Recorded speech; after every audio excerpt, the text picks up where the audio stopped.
Bu eylemimiz zaten sembolik bir eylem.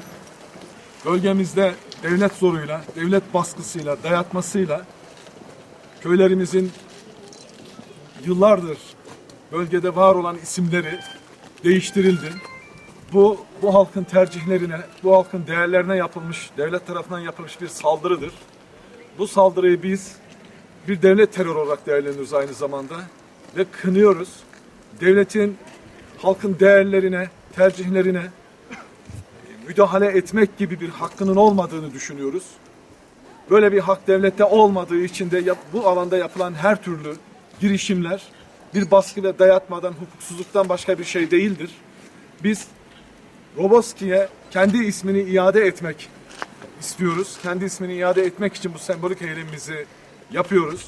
Bölgede isimler tekrar iade edilmeli.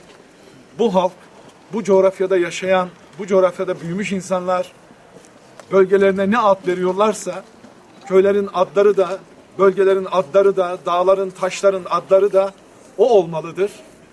Bu alanda yapılan devlet baskısını, devlet zulmünü de kınıyoruz.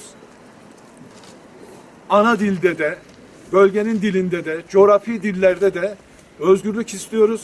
Bu dayatmalar bir son bulsun istiyoruz. Şırnak'tan bu tarafa devlet sadece asker olarak var. Sadece polis olarak var. Ve sadece değiştirdiği isimlerle, Türkçe isimlerle var.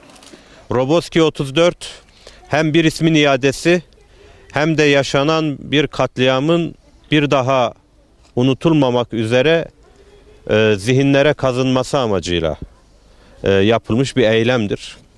Roboski halkı yalnız değildir. Roboski halkı yalnız değildir.